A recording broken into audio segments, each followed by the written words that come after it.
All right, welcome. August 24th, Saturday, wee hours of the morning here in the Politics Barn. I am your host, Eric Arnold, politics expert. Huge news today. RFK Jr. dropping out of the race. Well, to use his words, suspending his campaign, except in battleground states where it really matters, where he's throwing his support to Donald Trump. Huge news. This is the biggest news in this race since the Democrats switched out slobbering vegetable Joe Biden with Kamala Harris. This is the biggest news since that. And it is a game changer. So let's talk a little bit about so much to talk about. My goodness. We probably will end up talking about this for multiple episodes because we just can't get through all of this in 45 minutes. Just can't. So we'll hit as many of the high points as we can. I'm hoping that we have a few new viewers in this video just because of the nature of the topic, which is Robert F. Kennedy Jr. and his decision to support Donald Trump, which I think is a relatively surprising outcome. He is, after all, a lifelong Democrat, and here he is supporting the Republican candidate for presidency. What do we make of this? So we're hoping we have some Kennedy supporters here in the audience, and we welcome you. Let me tell you what you're looking at here. My name's Eric Arnold. I am an expert in politics. I have a degree in poli-sci and history. I've been following politics for 30 years. I think that qualifies me as an expert. The Politics Barn is located in Pennsylvania, the swingiest of all swing states. And I have maintained that whoever wins Pennsylvania is going to win the election. So that is where we're coming from. A long time ago, we declared our support for Donald Trump. Perhaps some of our reasoning may go along with your guy. In other words, we don't agree with every last thing Donald Trump has done or said, but he is by far the best candidate in this race. Our primary principle here in the barn is free speech. It is the fundamental right of this country, and it's the bedrock that all the other rights and amendments rest upon. And that is what is under attack and has been, easily for the last 5 years, and you can probably go back further than that. 10 years, maybe 20. The Democrats have run this country for 12 of the last 16 years, and certainly free speech has been under attack, I would argue, since Obama got into office. That is our primary concern. Apparently, it's also primary concern of Mr. Kennedy. So that's where we are. That's who I am. But let's talk about your guy. Let's talk about Robert F. Kennedy. Now, I know some of you were born yesterday. Who is this guy? Well, he's about, 70? Born in 1954 to the Robert F. Kennedy Sr. Who was that? Bobby Kennedy. Bobby Kennedy was brother of Jack Kennedy. Jack Kennedy was the president. He's the guy all the movies are made of. Elected president, 35th president in 1960. Assassinated by Lee Harvey Oswald in 1963. Bobby Kennedy, his younger brother, was his attorney general. Robert F. Kennedy Jr. is son of Bobby Kennedy. After his uncle Jack Kennedy was assassinated, so he would have been, 9? 9 at the time of the assassination. His father had no place in a Lyndon Johnson administration because Lyndon Johnson hated his father. So Bobby Kennedy was kicked out of power relatively quickly once his brother was murdered. But he decided he was going to run for president in 1968. Once Lyndon Johnson decided that he was too unpopular to win the election, and perhaps he just didn't want to do it anymore, Then it became an open race, and it was between Bobby Kennedy and Hubert Humphrey as to who was going to get the Democrat nomination for the presidency. Initially, it looked like Humphrey had the advantage, but then Kennedy was coming on strong late. He had won the California primary and was giving his victorious speech at a hotel ballroom. The name escapes me which one. Basically saying, now it's on to Chicago and let's win there. And then that was the last of Bobby Kennedy as he went into the hotel kitchen to go somewhere. I believe they were going through the kitchen somewhere else, and he was murdered by Sirhan Sirhan. He probably would have won there in Chicago and would have become the Democrat nominee for president, which would have matched him up against Richard Nixon in 1968. And who knows what would have happened then, but we'll never know because Bobby Kennedy was assassinated. So RFK Jr. at that point would have been 14 years old. So that's his legacy. Now, what's he been up to since then? I don't know that much about the guy, frankly. Until this moment, he hasn't been that big of a factor in this race. He's been in the wings as far as a pretty, I would argue, a pretty, what's the word I'm looking for, influential third-party candidate. Mostly, who is he taking more votes for? Initially, I thought he was taking more votes from Biden, but I think it's pretty obvious now in the last few months or so, certainly since Biden left the race and Harris was put in there, that he's been taking more votes from Trump. So his positions, I believe, probably are for the most part traditional Democrat positions. He is a Democrat. He wanted to be the Democrat nominee for president, declaring that he was going to run for president on the Democrat ticket. I think it was in April of 23. I think I just read that in his speech. And I am going to post the link to his speech in the comments section. It is a brilliant, it's about 50 minutes long. You can either read the text or listen to the actual speech itself. I liked it. I thought it was a great speech and a very significant speech as far as American history goes. So you should avail yourself of what Mr. Kennedy had to say.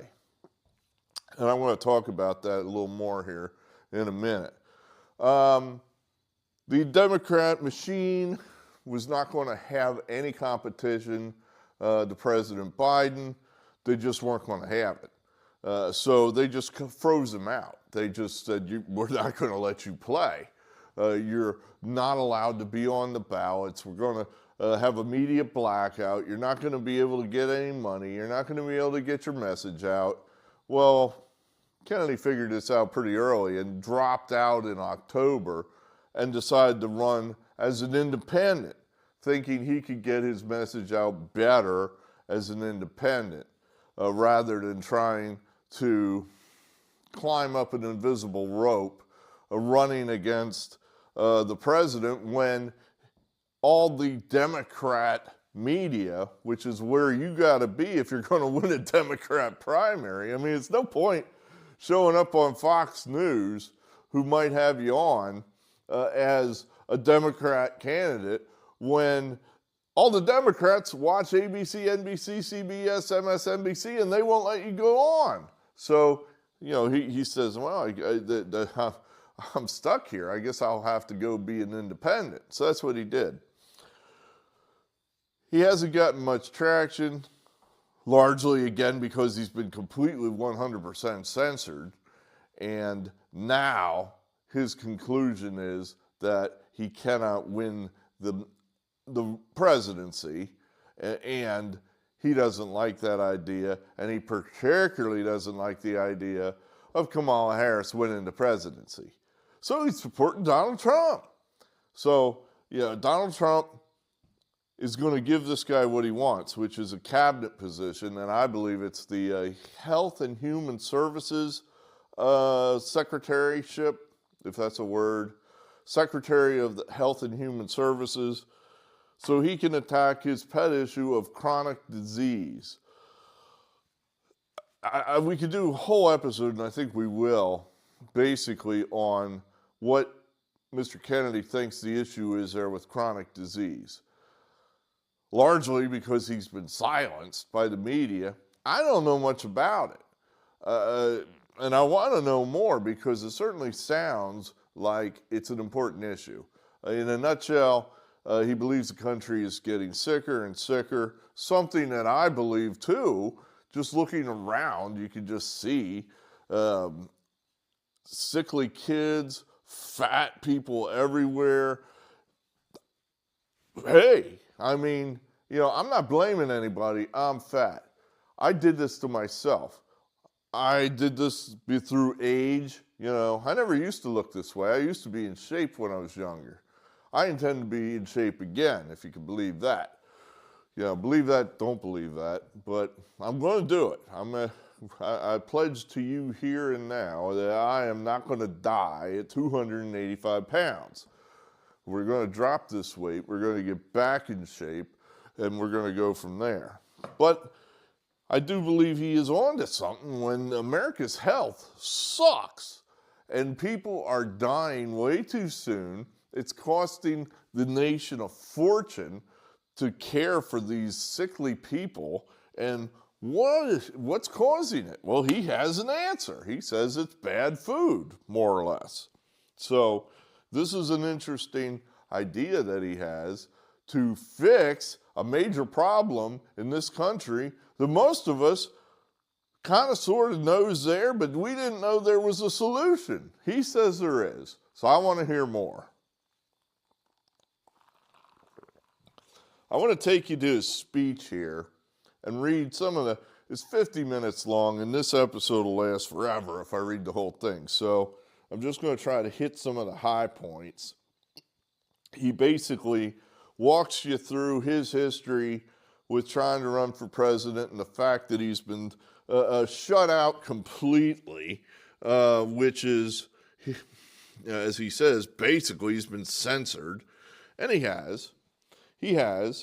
Let's see. All right. This is Mr. Kennedy speaking.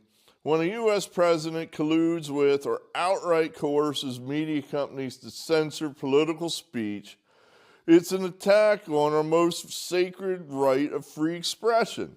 And that's the very right upon which all our other constitutional rights rest. Did I not just say that? Well, Mr. Kennedy said it too.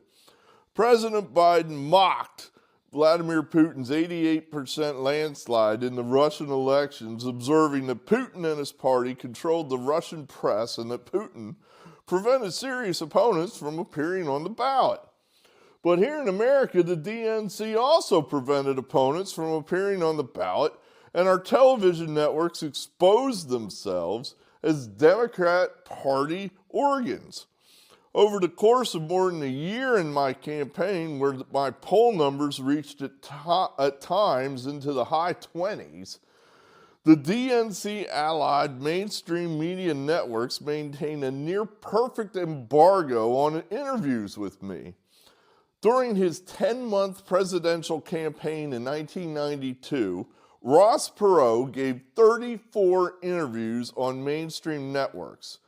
In contrast, during the 16 months since I declared, ABC, NBC, CBS, MSNBC, and CNN combined gave only 2 live interviews from me. I think that's a pretty strong argument that he's been censored, 100%. Now, why was he censored?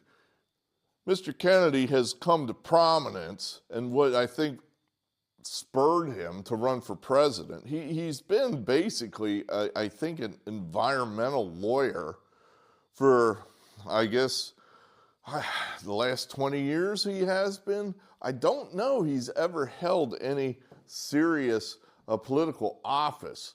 Perhaps he's been a city council member or a county commissioner, perhaps. I don't know. But I don't think hasn't been a governor, hasn't been a senator. I don't even believe he's been a state or a U.S. representative. He's been an advocate for the issues he believes are important, which I guess would be the environment. That brings us to the Green New Deal. So, like I said, we don't agree on everything. And he's a Democrat, so that means he's probably not down with fracking, doesn't like offshore drilling, that sort of thing. Again, don't agree on everything.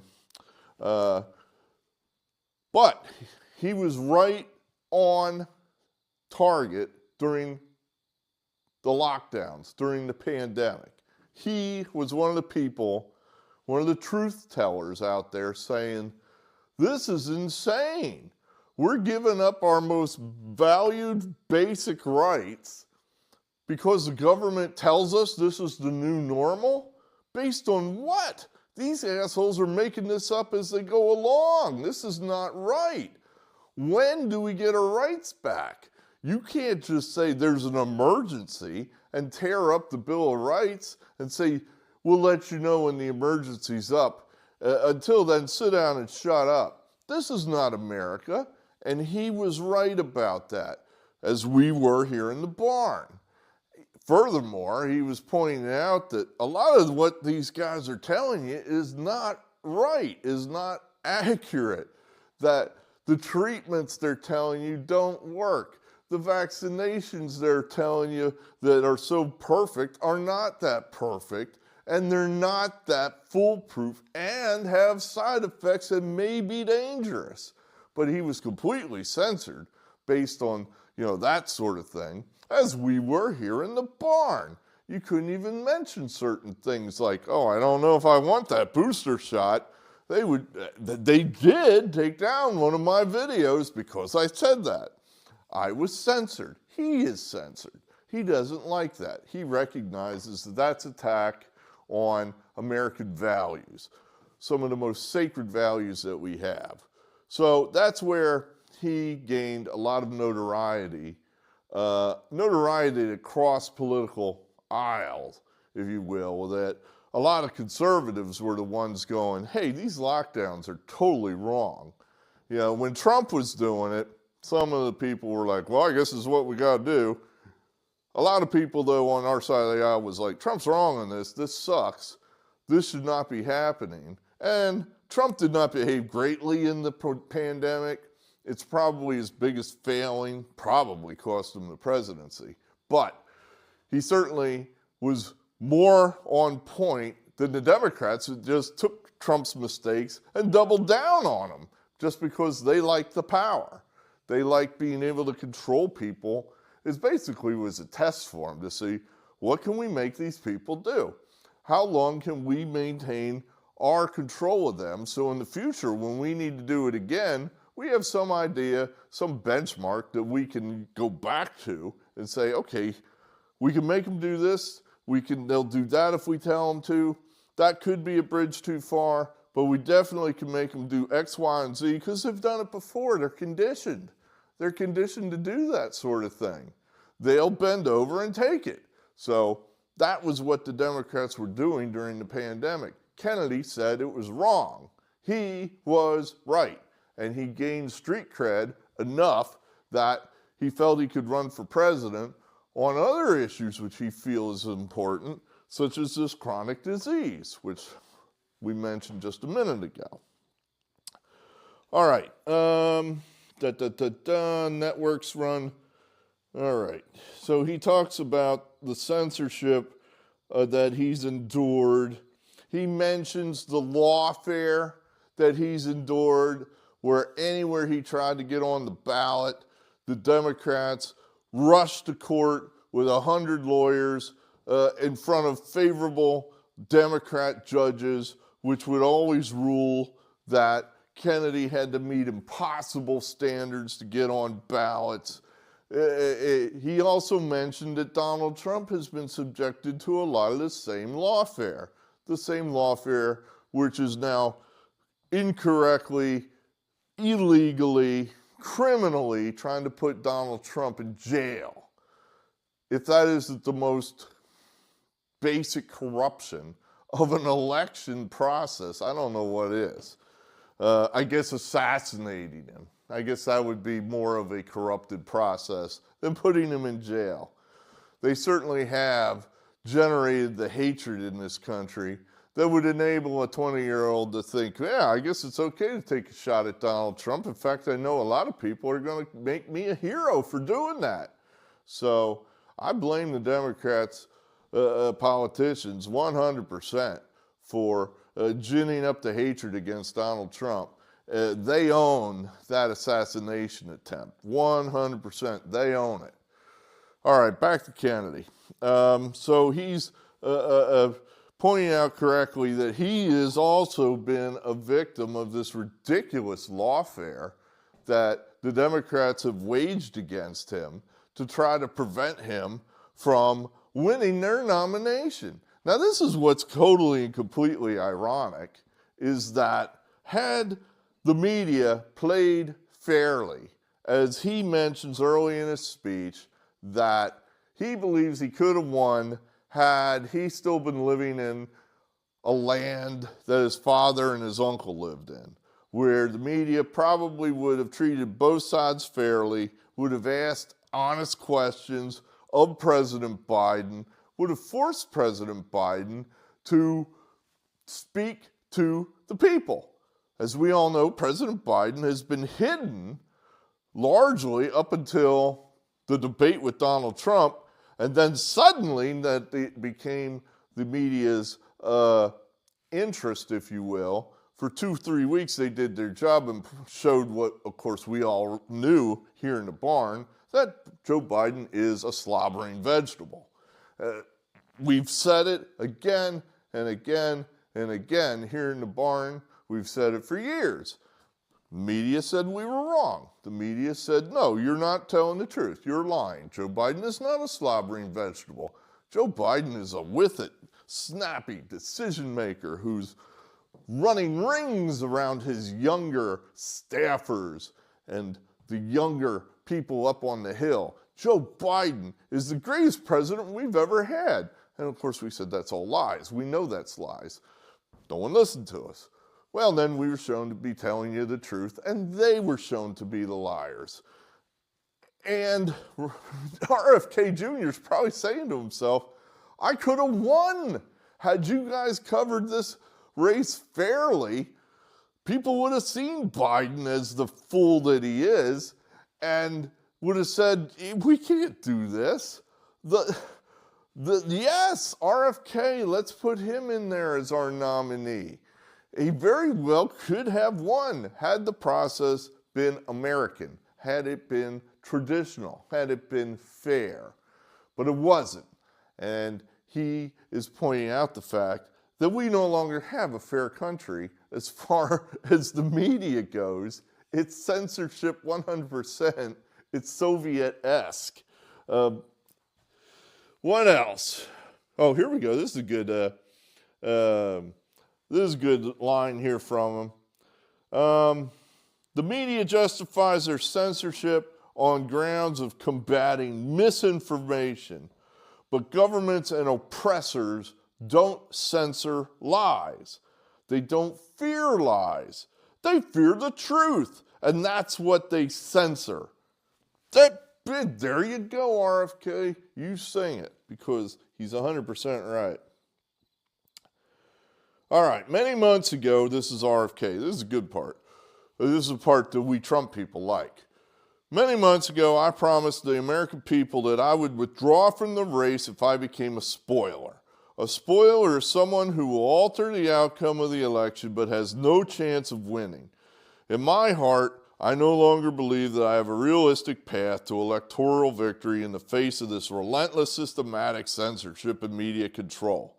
So I cannot in good conscience ask my staff and volunteers to keep working their long hours or ask my donors to keep giving when I cannot honestly tell them that I have a real path to the White House. Furthermore, Our polling consistently showed that by staying on the ballot in the battleground states, I would likely hand the election over to the Democrats, with whom I disagree on the most existential issues: censorship, war, and chronic disease. Censorship, war, and chronic disease. Now, his word is existential. That's not a word we use here in the barn. It's just not. I don't really like it. I actually looked it up just to make sure I could get an accurate description of what it means. I guess it means that it affects the existence of something. So these issues affect the existence. I mean, to me, that means it's pretty damn important. In other words, if we don't handle this issue, we're not going to exist anymore. So free speech, that's the fundamental tenet of America. And if you take away free speech from America, it doesn't exist anymore. Certainly not as we know it. Oh, it'll exist. It'll just be a Soviet Union republic type place and not something we recognize. The war in Ukraine, yeah, that's important. I don't know, it's existential. Well, it could be. Of course it could be. Could lead to World War III. We might get nuked. So of course it's existential. I can't even pronounce the word because we don't use it.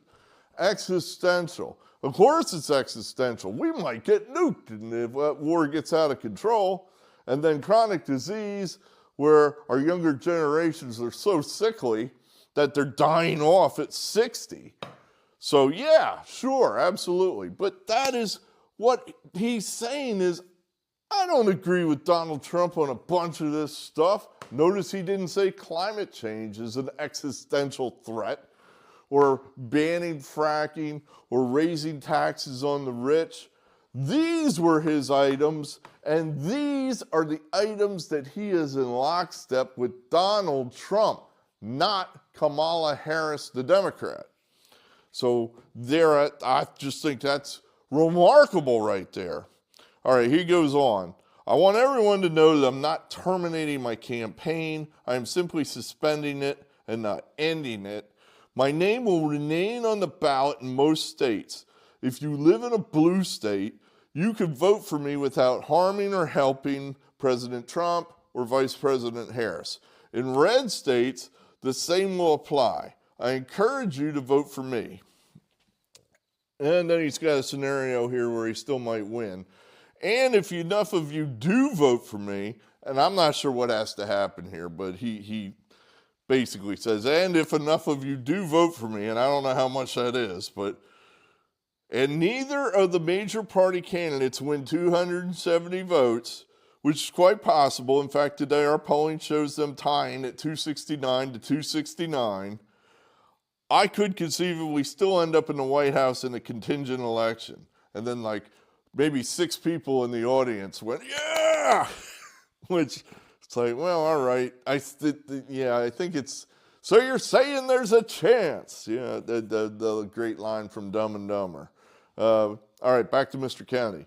But in about 10 battleground states where my presence would be a spoiler, I'm going to remove my name, and I've already started that process and urged voters not to vote for me. It's with a sense of victory and not defeat that I'm suspending my campaign activities.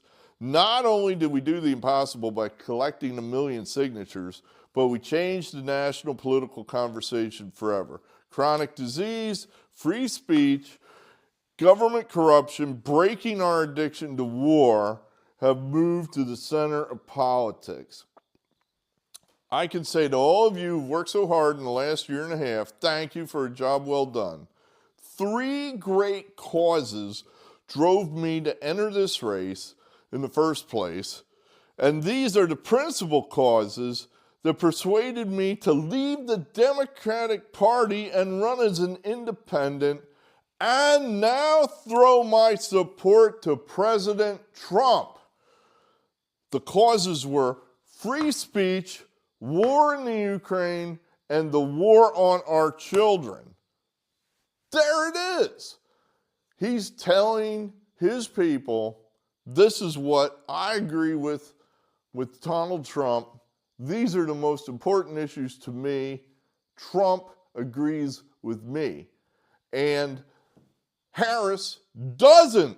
Harris doesn't. Further in here, he talks about how he ended up, basically the guts of how he ended up talking with Trump.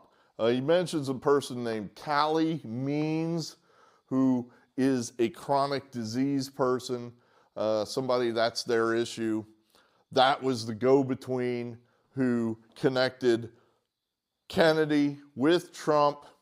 They met, I believe he mentions in Mar-a-Lago. They met face-to-face, had numerous discussions, or I think his word was intense discussions, and he feels comfortable that Trump agrees with him on a lot of his issues, especially this chronic disease. So what's his price? His price is to become the Secretary of Health and Human Services, which Trump is going to make him part of the Trump administration. He is going to be the Secretary of Health and Human Services, and Trump is promising. Will he do it?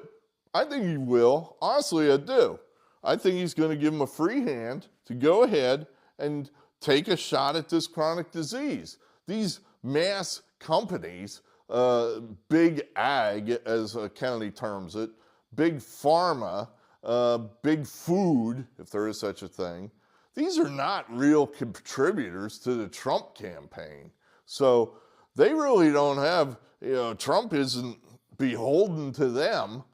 So he can go ahead and say, hey, sure, RFK, you want to go ahead and try to prove your theory? And you want to tell everybody how everybody's getting sicker because they're eating these super high processed foods and sugars that are more or less poison to Americans? Knock yourself out. I think it's a case that he might be able to make. Hold your congressional hearings. Let's go ahead. Let's do this. It's something as capitalists, which we certainly are here in the barn, are a little bit suspicious of. It's like, oh boy, here we go. Government regulation. RFK is going to tell us what we can and can't eat. He's going to put regulations on what we can and can't eat. Make your case. I want to hear it. Make your case. I agree. People are getting fatter. People are getting sicker. This country couldn't do 10 push-ups if we put $1 on the table. No, more than that. $10,000 on the table. Most people couldn't do 10 push-ups. I can do 10 push-ups. You're saying, oh, you can't, you fat bastard. I can do 10 push-ups. I could do 20 push-ups. 30 might be pushing it. But getting in shape, it's going to happen. You're saying, no, you check in a year from now and see what I look like. I'm going to be a lean, mean, running machine. And I'm just doing that because I want to, because I know that carrying 285 pounds around is likely to kill me at some point. And I have too much more I want to do. So I'm not ready to punch out just yet. We're going to drop this weight. The whole thing, if this is RFK's, who is a weightlifter, I believe, if this is his whole argument, he's going to go out there and be like Nancy Reagan and be a cheerleader for his issue. Hell, right there, that's worth doing. That's what this country needs, perhaps. It's somebody that's going to go out and go, get off your fat ass. Go out there and play. Go out and exercise. How could that be a bad thing? How could that be a bad thing? So I kind of think Donald Trump embraces some of that. And he's like, sure, yeah. I mean, he's apparently sold Trump on it. Yeah, so I'm all down with that. Now, is this important? Yes, this is super important. I'll tell you why this is super important. Because people in the Democrat circles are like going, this is nothing. This is all a zero. It's like, are you kidding me? Everybody knows that the numbers show that the Kennedy people skew harder to the Trump side than the Harris side. Their numbers, and when I say them, the Democrats, they show the same thing, that The Trump people show, same thing that Kennedy shows. He said, my numbers show that if I stay in this race, I'm probably going to throw the race to Harris. And he is not down with President Kamala Harris. In his speech, he mocks her for refusing to essentially talk to the American people. I'm sure he's doing some of that out of jealousy, in that he's saying to himself, I am such a better candidate for president. I could be the Democrat nominee, and you refused to even hear what I had to say. And I want to tell you all the good things I could do for this country. And you people won't, you people, the media, won't let me talk. This is un-American. And she is basically a bad candidate and cannot defend anything that she plans on doing, if she even knows what she plans on doing, because she hasn't told us anything. In one 50-minute speech, RFK laid out more policy than Kamala Harris has laid out in the entire campaign that she's been running. Axelrod, what's his first name? David Axelrod, I think. He snarked at this whole thing, saying how terrible this was, and RFK, the father, was his hero, and this just shows that the apple can fall far from the tree, and that RFK would be devastated to see his son cutting a deal with Donald Trump. And I'm thinking about that. It's like, well, let's see. RFK, when he was assassinated in 1966, his son, Bobby Kennedy Jr., he was 14. Axelrod was 13. So Axelrod talks like he knew his father better than his son does. It's like, yeah, right, David. I'm sure you have a much deeper bond with dead Bobby Kennedy than his son does or did. So don't talk about this nonsense that Bobby Kennedy would be aghast that his son is teaming up with Donald Trump. He's teaming up with him for issues that he feels strongly about. Also, this is something that is completely and totally been lost from the Democrat politicians in the last 20 years. Negotiations, compromise, the art of making a deal, to use the Trump term. Trump was never this hardcore, reactionary, right-winger. He was always somewhat of a moderate. A lot of people on my side of the aisle still see him that way and go, wow, that Trump, you can't trust him. He's, he might take our gun rights just because he wants to make a deal. Even though there's really no evidence of that. But, this guy has been known to compromise. Well, the Democrats refused to talk to him. All they want to do is destroy the guy. Basically, I think because he's treading on some of their most sacred things, such as the open border, wide open free trade, things that the Democrats just gotta have to wreck this country, and they have been using them to wreck the country. Donald Trump, he's one of the only people that came in and said, why are we just trading with anybody? Basically the same thing that Ross Perot used, and he was ignored, and I think largely he was right. It's like, you can't just have wide open free trade when they're making products across the border and paying their people a nickel. It's going to be detrimental to this country. There's a balance there somewhere.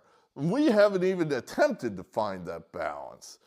And then, of course, the open border. Well, I think that speaks for itself, where it's just a disaster. You cannot have a wide open border and still have a country. RFK, I heard an interview with him, but I guess one of the outlets, probably Tucker Carlson, I think it was Tucker Carlson that interviewed him, and he talked about the open border, and he said, I've always been an open border proponent.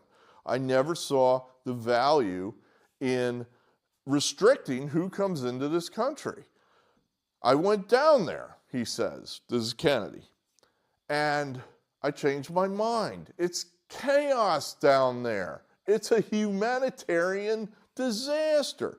He says what you have is desperate people coming up from God knows where in South America and Central America and Mexico, and they get to the border and all they can do is throw themselves on the mercy of these criminal organizations, these criminal cartels, which just will do all this awful things to them, and they're at their mercy because they've come this far, they can't really turn around and go home. So the cartels will say, all right, give us all your money. Give us all your money and we'll get you across. Okay, so they do. And then they go, yeah, you know what? What, the little girl, the teenage, what is she, 14? Perfect. Give us her too. Well, that's a bridge too far. No, we're not asking now, we're telling you. It's too late. We're telling you. And that goes on. So that's what happens. A lot of these immigrants are sold into slavery, essentially, because they put themselves in that kind of a position, and it's lawless. It's just there's no rationale, there's no law, there's no goodness. It's just evil is all along that border, and evil is in charge.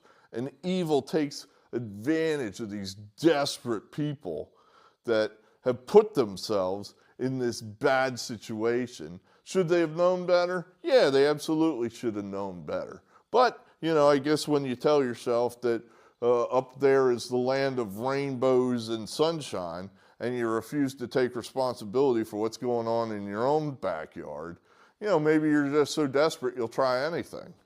Well, a mistake, but the 14-year-old girl, she didn't have anything to do with it. She just got dragged along because mom and dad decided they were going to go try to make a better life for themselves. And next thing you know, she's, being gangbanged by a bunch of MS-13 gang members. So, yeah, that was RFK's conclusion, that this is awful. This is terrible. You cannot have this. You've got to have some order down there.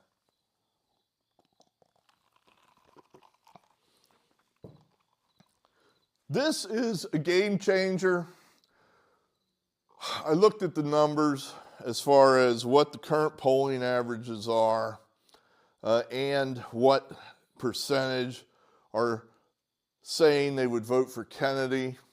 And then I basically used the Republicans put up some numbers that this was their assessment of what percentage of Kennedy people would vote for Trump or what would vote for Harris if basically they were forced to make a choice. And Trump gets more of the votes right across the board. Some of the states, they broke harder than others. Like in Nevada, it was like 6-1 that the Trump people would get those votes over the Harris people. And then in Michigan, it was almost even. Essentially, when you add in those Kennedy people and split them up according to the, if you will say, the Trump numbers, which I think are accurate, and I think the Biden people, or the Harris people, would admit as much that they're also accurate, because otherwise they'd be running around dancing right now, and they're not. They'd be running around going, oh, that's great, he's dropping out. Then we're going to do even better, because his votes are essentially our votes that are all going to come home now. They're not doing that because they know that's not true. Now, they might be doing that in a day or two once they figure out, hey, there's just another lie we can try to sell people. You're going to have, I believe at this point then, that would, if you take the polls where they are right now, which I still say is probably skewed slightly in Harris's favor, but if you take those numbers at face value, add in the Kennedy numbers, it puts Trump over the top. He would be the winner. He would win all the southern battleground states, Nevada, Arizona, Georgia, North Carolina. and he would get Wisconsin, strangely enough. He would lose Pennsylvania, and he would lose Michigan. I don't know if he's going to... It could happen that way. It could happen that way.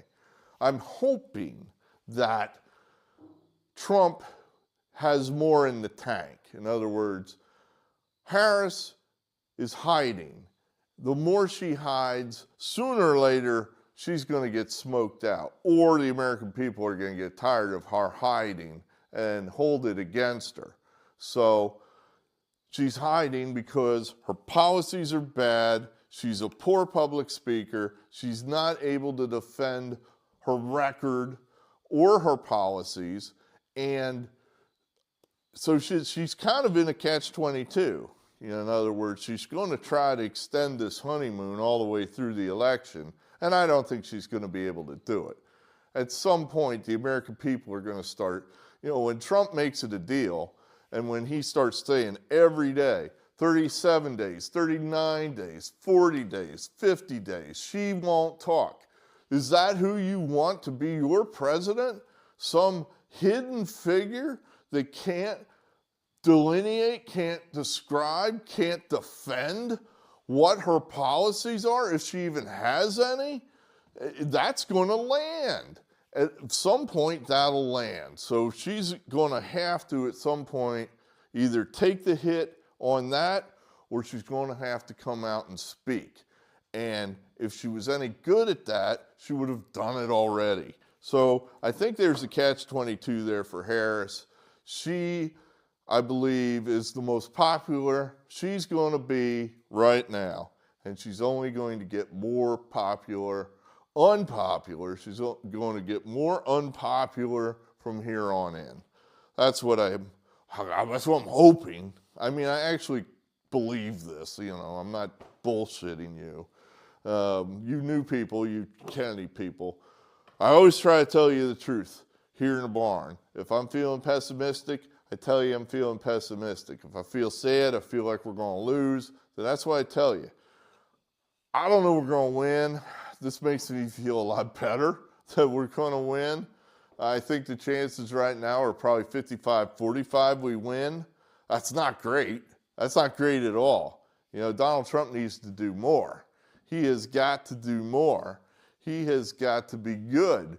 He has got to convince people he's not the devil. He's got to get some of these people that hate him to just hate him a little less. I don't think Robert Kennedy likes Donald Trump. I don't think he sits there and goes, yeah, he's a good president. I don't think he thinks that at all. But he thinks that he has a chance to do something with his most important issue, and I think that is enough for him. He wanted to do it for Harris, and Harris wanted nothing to do with him. He says that in his speech, that he reached out to Harris, and she wouldn't even speak to him. What kind of person's that, I would argue? So Bob Kennedy's issues are so anti-Democrat that she wouldn't even talk to him. I guess where he's basically said, hey, you guys got to stop silencing your opposition. You got to stop trying to put them in jail. And right there, I mean, that's a core element of the Democrat platform. So, it would be kind of hard, I guess, for them to then go, okay, well, perhaps we've made an error. We'll call off Jack Smith and tell Juan Merchan not to put Donald Trump in jail like we've been salivating over for the past several months. They wouldn't be able to do that. So I guess that's why they just said, no, Bob Kennedy, forget it. No, we're not doing that. We're not doing that. Well, Donald Trump believes in the things that Robert F. Kennedy Jr. believes in. Free speech.